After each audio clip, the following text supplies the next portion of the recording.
Long story short.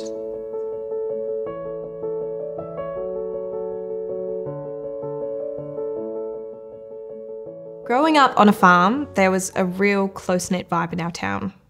Everyone knows everyone, and the gossip can be pretty unforgiving, especially for girls. When I was 17, I became sexually active with my first boyfriend, and naively, we never used protection. At school, we had been taught about condoms, but I'd heard boys say that they didn't want to wear them because the sex wasn't as good. At home and at church, we were told we shouldn't have sex at all. My auntie worked at the chemist, and most of the people working at the supermarket checkouts went to my high school, so buying condoms from anywhere in town was totally out of the question. I didn't have my P-plates or a car yet either.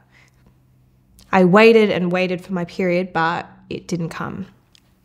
I avoided the problem until I eventually told my boyfriend about 6 weeks later. He acted like it was my fault and broke up with me. I had to tell my mum because I didn't have any way to navigate the situation alone. I knew I wasn't ready for a baby, but I was so nervous about how my parents would react.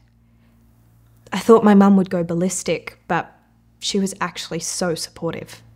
She told me that she was proud of me for being brave enough to tell her. She even helped me tell my dad, and even though he was disappointed at first, he eventually hugged me and said that everybody makes mistakes. I was so relieved when my mum asked me if I wanted to discuss options and seemed open to the idea of an abortion. We agreed that I should go see a doctor in a bigger regional town near us. Luckily, my parents showed up for me. I think that things like affordable and reliable public transport and Medicare covering the costs associated with abortions would be really helpful to a lot of young women. After the whole experience, I found out about 1-800-MY-OPTIONS, which I think is a great way for people in the country to find information about where to go and what to do. My parents supported me, but I want more services to support country girls in my situation who might not have family support.